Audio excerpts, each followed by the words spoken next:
So, our topic today is earthquake hazard part 2. Okay, for our learning objectives, at the end of this presentation, you will be able to define earthquake, identify earthquake hazards, interpret different earthquake hazard maps, and apply precautionary and safety measures before, during, and after an earthquake. So an earthquake is a weak to violent shaking of the ground produced by the sudden movement of rock materials below the Earth's surface. Alam natin kung ano yung earthquake, no? And I hope na hindi pa kayo naka-experience sa earthquake. Okay, so the earthquake's origin in tectonic plate boundary. The focus is point inside the Earth where the earthquake started, sometimes called hypocenter. And the point on the surface of the Earth directly above the focus is called epicenter. Now, there are two ways by which we can measure strength of an earthquake. First is the magnitude, the second is intensity.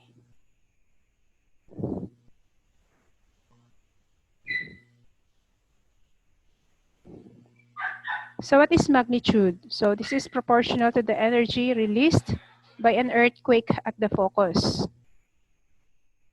Again, this is energy released by an earthquake at the focus. It is calculated from earthquakes recorded by an instrument called seismograph. It is represented by Arabic numbers. And intensity is generally higher near the epicenter and is represented by Roman numerals. In the Philippines, the intensity of an earthquake is determined using Philvok's Earthquake Intensity Scale, or PEIS. Okay, so two types of earthquake, the tectonic and volcanic earthquakes. So when we say tectonic earthquakes are produced by sudden movement along faults and plate boundaries. Yung earthquakes naman induced by rising lava or magma beneath active volcanoes is called volcanic earthquake or volcanic in origin. So earthquake monitoring system. So at present, Philvox operates 101 seismic monitoring stations all over the Philippines. So these stations are equipped with seismometers that detect and record earthquakes. So data is sent to the Philvox Data Receiving Center, or DRC, to determine earthquake parameters such as magnitude, depth of focus, and epicenter. So together with the reported field intensities in the area, earthquake information is released once these data are determined. So as you notice na kung may earthquake ngayon, siguro mga seconds lang, meron agad information kung saan yung epicenter at anong magnitude at saka intensity. Kasi kahit naka-station ito sa different locations in the Philippines, may mga recorded data yan sila. Papunta sa central recording nila. Okay, so ano yung mga earthquake hazards? Una, we have the ground rupture.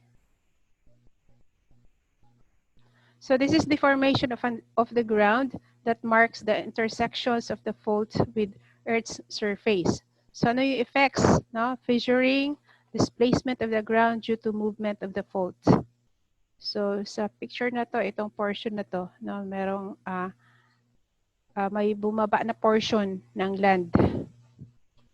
So ito yung continuous fault scarp on the North Bohol Fault sa barangay, sa town of Inabanga.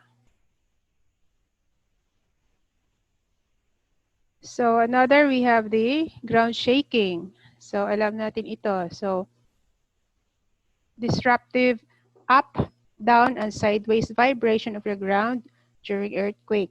So yung effects, ground shaking, ito yung makadamage or makakollapse ng structure. May consequently cause hazards such as liquefaction and landslide.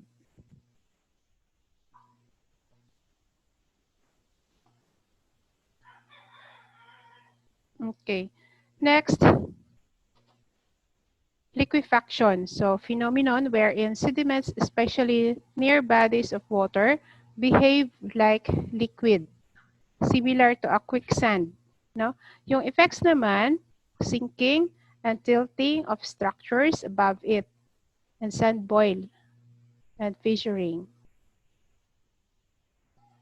So, ito yung sa gasoline tank pops out in Dagupan City due to liquefaction. So another is the earthquake-induced landslide. So landslide due to earthquake. So common cause ng landslide yung tubig, no? Sa mga heavy rains and other hydrometeorological cause. But then makakause din yung earthquake ng landslide, no? So downslope movement of rocks, solid and other debris commonly triggered by strong shaking. So, ang effects, erosion,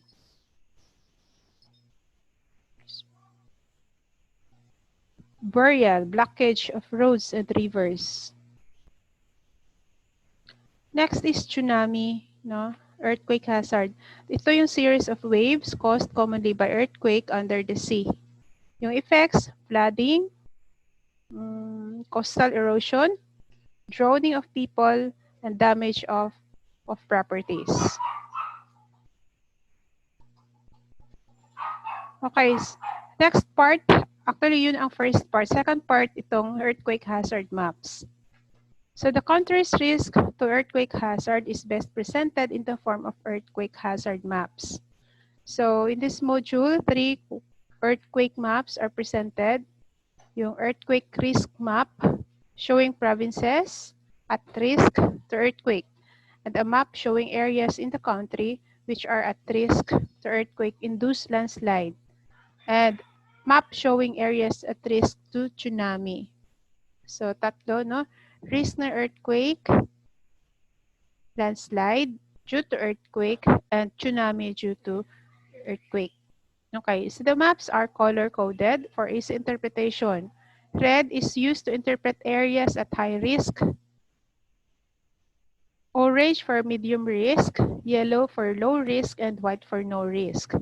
And the things to remember and to do before, during, and after earthquake are also discussed in this module or presentation. Okay, paano i-interpret yung different earthquake hazard maps?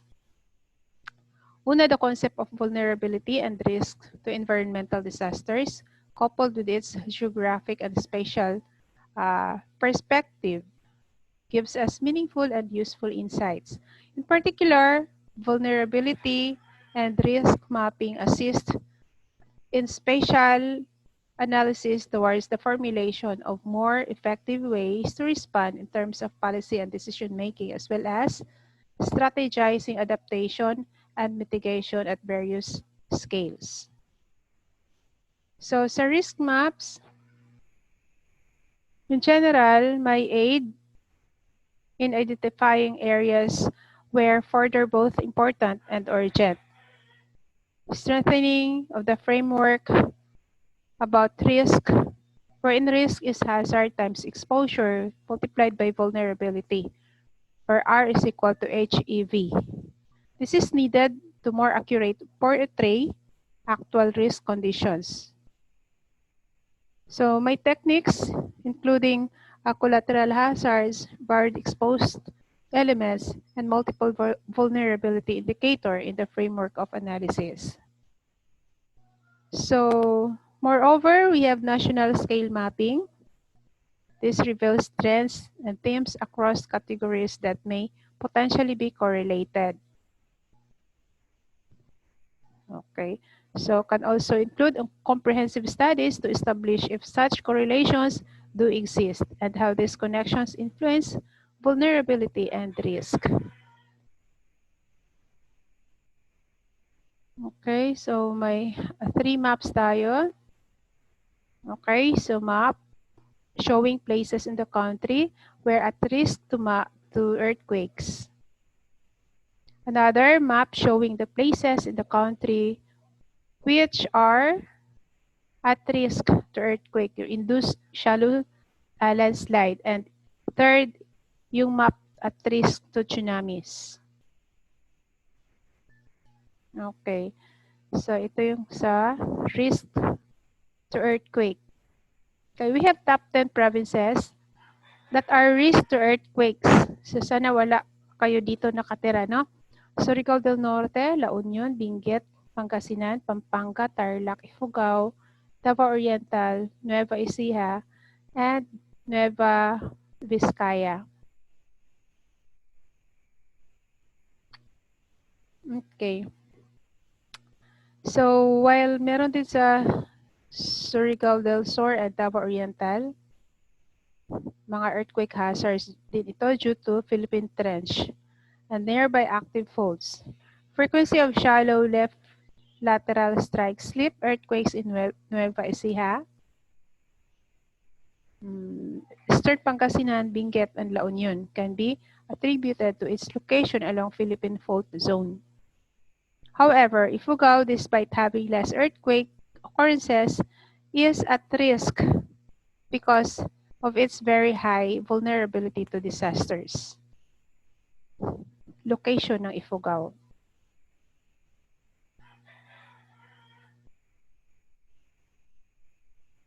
Okay, this is risk to earthquake due to induced shallow landslide. Shallow landslide, okay? So most of the provinces except Palawan are susceptible to landslide hazard. So the top 10 provinces that are at risk to earthquake-induced shallow landslide are the following: Ifugao, Lanao del Sur, Sarangani, Benguet, Mountain Province, Bukidnon, Aurora, Davao del Sur, Oriental, and Rizal. I hope again na wala kayo dito. Now, Ifugao, Lanao del Sur, and Sarangani rank high because of their high vulnerability to disasters, while Rizal rank the lowest. Benguet naman, despite its low vulnerability, rank 4 because of its high exposure factor or yung population density. Aurora rank higher than Davao del Sur and Oriental despite its low vulnerability compared with the other two provinces. So this is due to the fact that the whole Aurora is more susceptible to landslide than the other two provinces. So nakafocus itong mapping na to sa landslide. Okay. Actually, makita niyo yung large scale. Pwede ma-enlarge ito sa PhilVox, no? Sa kanilang site, no? Link. Okay, so next is the risk to tsunamis. So, in November 14 of 1994, 7.1 magnitude earthquake in Mindoro triggered tsunami that left at least 41 persons dead. So mostly children and old people. Now, most of the coastal areas have experienced a tsunami or have tsunami hazard potential. Yung top 10, Sulu, Tawi-Tawi. So, kung makita natin yung Sulu and Tawi-Tawi sa lower part ng Philippines, mga small land masses na ito, no? That is why prone ng tsunami. Ang Basilan sa taas ng northern part, no, ng Philippines. Batanes, Guimaras, Romblon, Siquijor, Surigao del Norte, Camigan, and Masbate.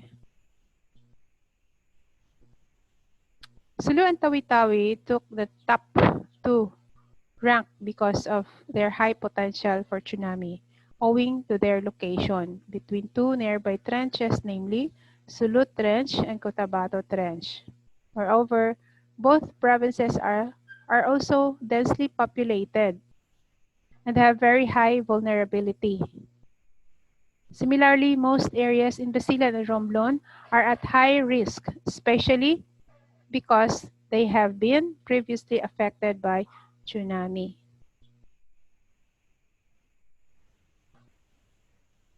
Okay, so as a student, you need to understand the precautionary and safety measures before, during, and after earthquake, which you can share this to your family and even to your community.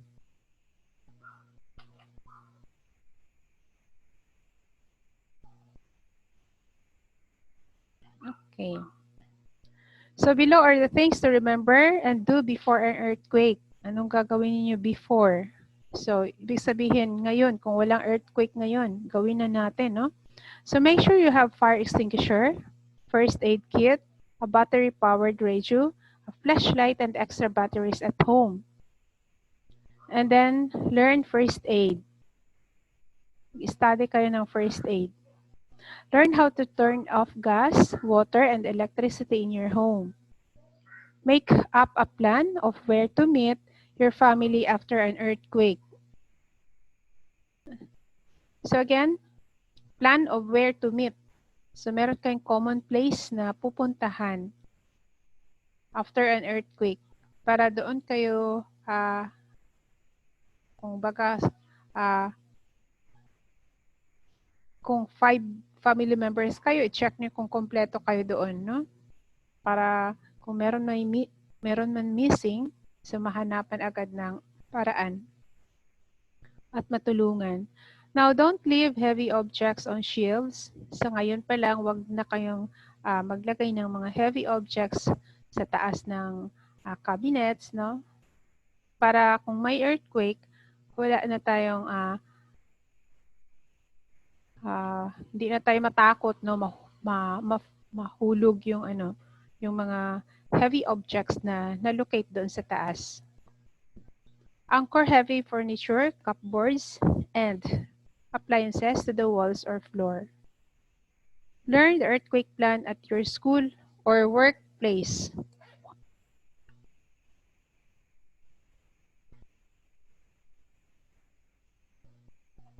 So may mga earthquake plans sa eskwelahan, no? So dapat alam niyo saan kayo mag-exit, no? Saan kayo mag-situate as safe place. Especially kung naka-experience kayo ng mga earthquake drill. Things to remember and do during earthquake. Stay calm. If you are indoors, stay inside. If you are outside, stay outside. No? So, wag sobrang matense, no?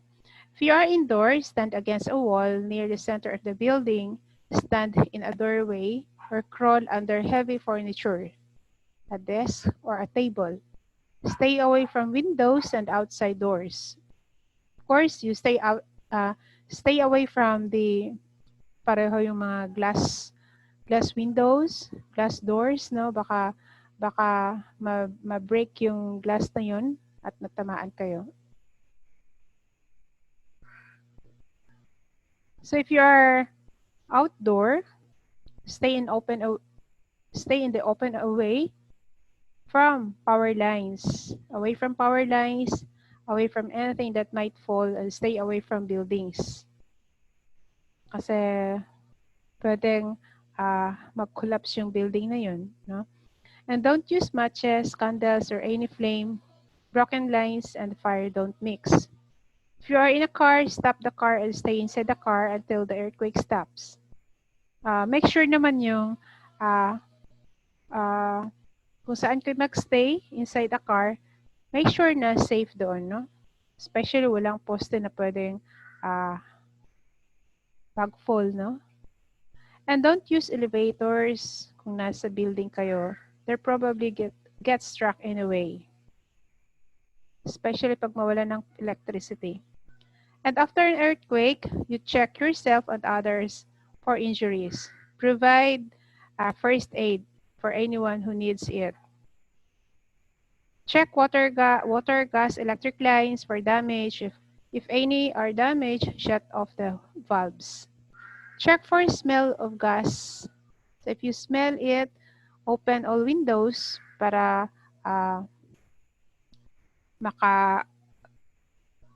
makapasok yung hangin, no? At ma-diffuse yung gas. So leave immediately and report it to the authorities. Use someone else's phone. Turn on radio. Don't use the phone unless it is an emergency. Stay out of damaged building. Be careful around broken glass and debris. Wear boots or sturdy shoes to keep from cutting your feet. Stay away from beaches, tsunamis, and yung mga standing waves sometimes hit the ground after shaking. And if you're at school or work, follow the emergency plan or instruction of the person in charge. Kasi merong mga in charge dyan, no? And then expect aftershocks. Okay, so yan lang ka-short ang topic natin. Now for our lesson summary, earthquake is a weak to violent shaking of the ground produced by the sudden movement of rock materials below the Earth's surface. There are two ways by which we can measure the strength of an earthquake. Its magnitude, which is proportional to the energy released by an earthquake at the focus. It is calculated from earthquakes recorded by an instrument called seismograph and represented by Arabic numbers. For intensity, this is generally higher near the epicenter. It is represented by Roman numerals. So in the Philippines, the intensity of an earthquake is determined using Philvox earthquake intensity scale.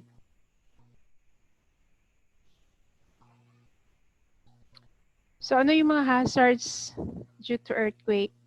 So may mga deformation of the grounds that mark the intersection of the fault with Earth's surface, called ground rupture. Next, we have this common ground shaking, no? Disruptive up, down, sideways vibration of the ground during an earthquake. May liquefaction. This is a phenomenon wherein sediments, especially near bodies of water, behave like liquids similar to quicksand. Liquefaction. And earthquake-induced landslide, yung mga shallow landslide due to earthquake, no? So downslope movement of rocks, solid and other debris, commonly triggered by a strong shaking. And also tsunami. So tsunami is a series of waves caused commonly by an earthquake under the sea. So an earthquake risk map shows the provinces at risk to earthquakes, a map showing the areas in the country which are at risk to earthquake-induced landslide, and a map showing the areas at risk to tsunami. Tatlo. So risk to earthquake, risk to induced landslide, and risk to tsunami.